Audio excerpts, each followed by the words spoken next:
Part 1. Before we get into today's unbelievable courtroom story, take a second to support the channel. If you enjoy real-style courtroom drama, shocking twists, and emotional stories that keep you guessing until the very end, hit the subscribe button, leave a comment telling us where you're watching from, and turn on notifications so you never miss a new case.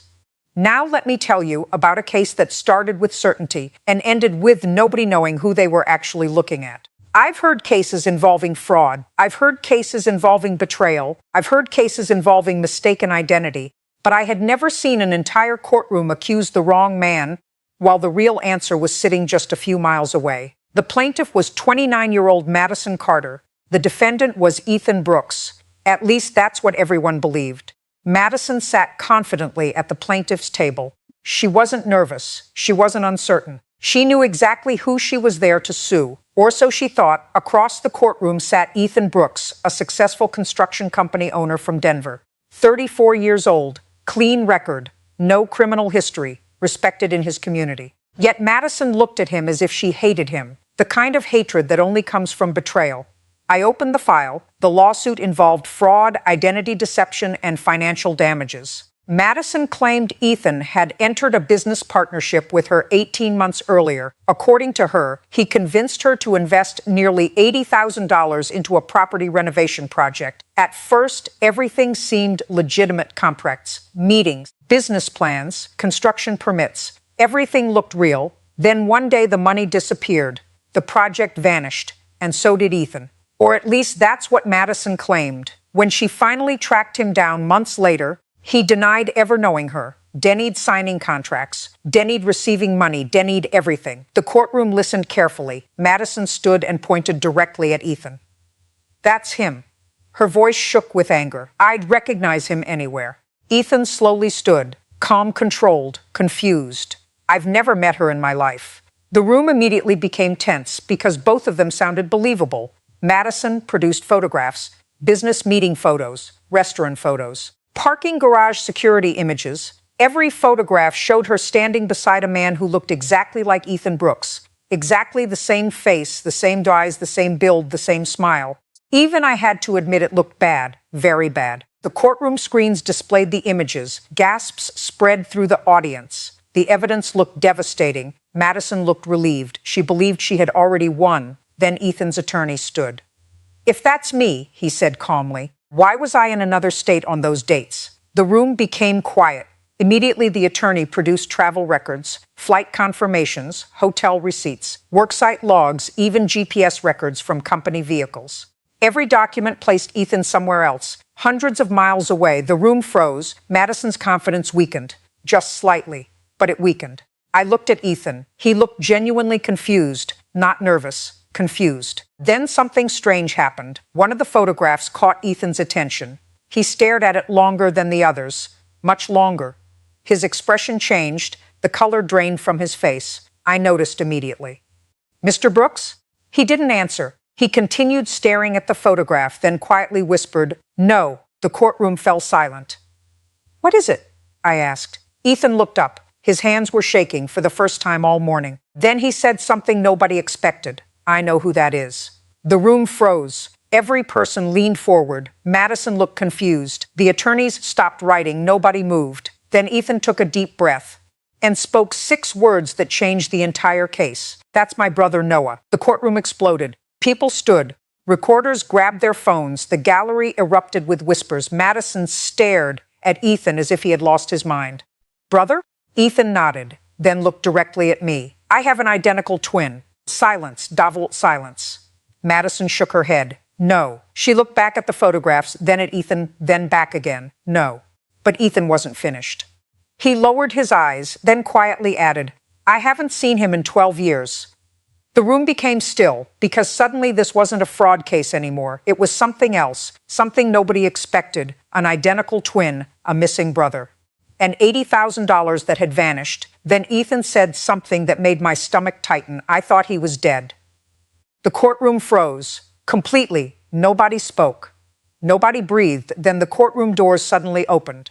Everyone turned, and standing in the doorway was a man who looked exactly like Ethan Brooks. The courtroom became completely silent. Nobody moved. Nobody spoke. Every eye turned toward the courtroom doors, and standing there was a man who looked exactly like Ethan Brooks. The same height, the same face, the same eyes, the same voice. For a moment, it felt as though the entire room had stopped breathing. Madison stared at the doorway, then back at Ethan. Then back again, her face turned pale, because suddenly she wasn't sure who she had spent the last 18 months chasing. The man at the doorway slowly stepped forward. Ethan stood frozen. Neither man spoke, not immediately. Because after 12 years, the Brooks twins were looking at each other for the first time. The tension was unbearable. Then the man from the doorway finally spoke. "Hello, Ethan." The room erupted. Reporters rushed for their phones. People stood from their seats. Even the attorneys looked shocked. The man walked toward the witness stand, then introduced himself. "My name is Noah Brooks." Madison sat down slowly. She looked completely lost. Because Noah wasn't just similar to Ethan. He was identical, absolutely identical. Even I understood why she had mistaken one for the other. Then I looked toward Ethan. His hands were trembling, not from fear, from anger, years of anger. Years of unanswered questions, years of believing his brother was dead. Ethan's voice finally broke the silence. "Where have you been?" Noah didn't answer immediately. Instead, he looked around the courtroom, almost like he was deciding whether to tell the truth. Then he sat down and quietly said, "Running." The room fell silent again. Noah explained that 12 years earlier, he had disappeared after getting involved with dangerous people connected to illegal property scams. At first, he thought he could make easy money. Then things got worse, much worse. People were arrested. Investigations started. Threats followed, and Noah vanished. He changed cities, changed jobs, changed identities, anything to avoid being found. The courtroom listened carefully. Then Madison stood. Her voice shook. "You're the man who took my money." Noah looked at her. And to everyone's shock, he nodded. The room exploded. The confession hit like a bomb. Even Ethan looked stunned, because after spending years denying involvement, Noah had just admitted everything. Madison immediately began crying, not because she won, because she finally had an answer. For nearly 2 years, she had questioned herself, questioned her judgment, questioned her memory. Now she knew she wasn't crazy. She had simply met the wrong brother. Then Noah said something nobody expected. "I never intended to steal from you." The room became quiet again. Nobody believed him. Not at first. Then Noah revealed something strange. The money wasn't gone. Madison froze. "What?" Noah looked directly at her. "The money isn't gone." The room fell silent. Every attorney immediately grabbed a pen. Because $80,000 had been the center of the entire lawsuit. If the money still existed, everything changed. Madison stepped forward. "Where is it?" Noah looked down, then answered. "Locked away." The room exploded again. Nobody understood. Not even Ethan. Then Noah revealed another secret. The property project had actually been real. The permits were real. The construction plans were real. Everything was real, until someone else entered the picture. Someone Noah clearly feared. The confidence disappeared from his face immediately. For the first time all day, he looked terrified. Then he whispered, "He found me." The room became silent. I leaned forward. "Who found you?" Noah looked toward the courtroom doors, then toward the gallery, then toward the windows, like he expected someone to appear. Finally, he answered. "The man who took the money." The courtroom froze. Nobody moved. Nobody spoke. Madison stared at him. "What are you talking about?" Noah swallowed hard, then revealed the biggest twist so far. The project had 3 partners, Madison, Noah, and a third investor nobody knew existed, a man Noah had never mentioned. A man whose name never appeared on any contract, a man who operated entirely behind the scenes. According to Noah, that man controlled everything, the money, the property, the documents, everything. And when things went wrong, Noah became the perfect scapegoat. The courtroom listened in complete silence because suddenly Noah wasn't just a suspect. He looked like a frightened witness.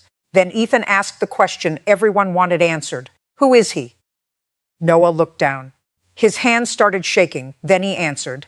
And the second the name left his mouth, a woman sitting quietly in the back row stood up. The entire courtroom turned toward her. Noah's face turned white because he clearly recognized her. And judging by her expression, she recognized him too. The woman slowly stepped forward, then looked directly at Noah and said, "You finally decided to tell them." The courtroom exploded because whoever this woman was, she knew everything. The courtroom exploded into whispers. The woman standing in the back row looked calm, far too calm. Everyone else seemed shocked.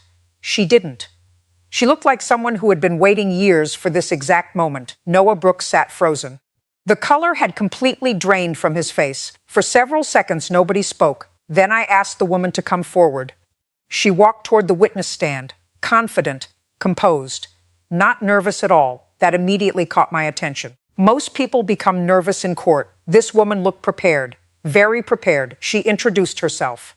My name is Claire Donovan. The name meant nothing to Madison, nothing to Ethan, nothing to the attorneys.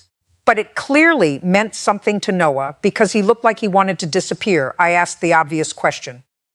How do you know Mr. Brooks? Claire looked directly at Noah, then answered. I spent 3 years trying to find him. The room became silent. Nobody moved. Nobody spoke. Claire continued. Because he saved my life. The courtroom froze. Clinked silence. Madison looked confused. Ethan looked confused. Even Noah looked confused. Then Claire explained. 12 years earlier, when Noah became involved in the property investment business, he discovered something dangerous. The third partner wasn't simply dishonest. He was running multiple fraudulent property schemes across several states. Dozens of people lost money. Dozens. Noah eventually discovered what was happening. And according to Claire, he tried to leave. That's when everything changed. The room listened carefully. Claire revealed that she had worked as an accountant for the mysterious third investor. She handled financial records, bank transfers, property accounts, everything. One night, she discovered millions of dollars being moved through fake companies. When she confronted the investor, he threatened her. Then she disappeared, not permanently, but long enough to realize she was in danger. The courtroom remained silent. Then Claire looked toward Noah. He's the reason I'm alive. Nobody moved. She explained that Noah secretly warned her before she was about to become the fall guy for the entire operation. That warning gave her enough time to escape, enough time to cooperate with investigators, enough time to survive. The room sat in complete silence because suddenly Noah didn't look like the villain anymore. Not completely. Then Madison stood. If that's true, she paused. Where is my money? The question hit the room like a hammer. Because everyone has almost forgotten the original case, the $80,000. Noah looked down, then slowly reached into his jacket. The room became tense immediately. He removed a folded document, then handed it to the bailiff. The document eventually reached my desk. I opened it and immediately understood why Noah had spent years hiding. The document was a trust account statement. Current balance $80,000. Exactly. The courtroom gasped. Madison stared in disbelief. The money had been sitting untouched for years. Years. Noah explained that after discovering the fraud, he froze the funds connected to Madison's investment. He feared that if he moved the money, investigators would never find the real criminal. So he left it untouched, waiting, hoping one day the truth would come out. Madison sat down, speechless. The money she thought was gone forever had never disappeared. Not once. Then came the final shock. Claire reached into her briefcase. Unlike every twist before, this wasn't a recording, not a voicemail, not a secret video. It was something far more powerful. A federal court filing, official. Public verified. The room listened as Claire explained. 3 months earlier, the mysterious third investor had finally been arrested in another state under a different investigation. Investigators had spent years building a case. The same man Noah feared. The same man who controlled the project. The same man who destroyed multiple lives. He was already in custody. The courtroom exploded. Madison covered her mouth. Ethan stared at Noah. Noah lowered his head, and for the first time since entering court, he looked relieved, not happy. Relieved, like a man finally putting down a burden he had carried for 12 years. Then Ethan stood. The room became quiet again because everyone wanted to know the answer to one question. Why? Why disappear? Why never contact your family? Why let everyone believe you were dead? Noah's eyes filled with tears. Real tears. Then he looked at his brother and quietly answered, I thought staying away would keep you safe. The room became emotional immediately. Ethan stared at him. Years of anger, years of confusion, years of grief, all crashing together at once. Then Noah said something that broke whatever composure remained. I watched your life from a distance. Ethan looked stunned. Noah continued. I saw your wedding photos. Another pause. I saw your business succeed. Another, I saw Dad's funeral. His voice cracked completely, but I couldn't come home. The courtroom fell silent. Nobody moved. Nobody spoke. Then Ethan crossed the room. Without saying a word and hugged his brother, the entire courtroom broke. Reporters wiped tears away. Spectators cried openly. Even attorneys looked emotional. Because for 12 years, both brothers had believed they lost each other forever. And now they were standing together again. Finally, I looked toward Madison. The woman who started this case, the woman who spent 18 months chasing answers. And I asked her the final question. What do you want to happen now? Madison looked at Noah, then at the account statement, then at the brothers, and quietly answered, I just wanted the truth. The room became silent. Because that was the real victory, not money, not revenge, truth. I ruled that the frozen funds be returned to Madison through the proper legal process and dismissed the claims against Ethan Brooks entirely. The wrong brother had spent months defending himself, the right brother had spent years hiding, and the truth sat somewhere between them. Before the hearing ended, I said something I've learned after decades on the bench. Sometimes justice isn't about finding the guilty person. The courtroom listened. Sometimes justice is about finally finding the right one. Nobody spoke because everyone knew it was true. Madison left with her answers. Noah left with his freedom. Ethan left with his brother. And for the first time in 12 years, the Brooks twins walked out of the courthouse together, side by side, not as strangers, not as suspects, as brothers.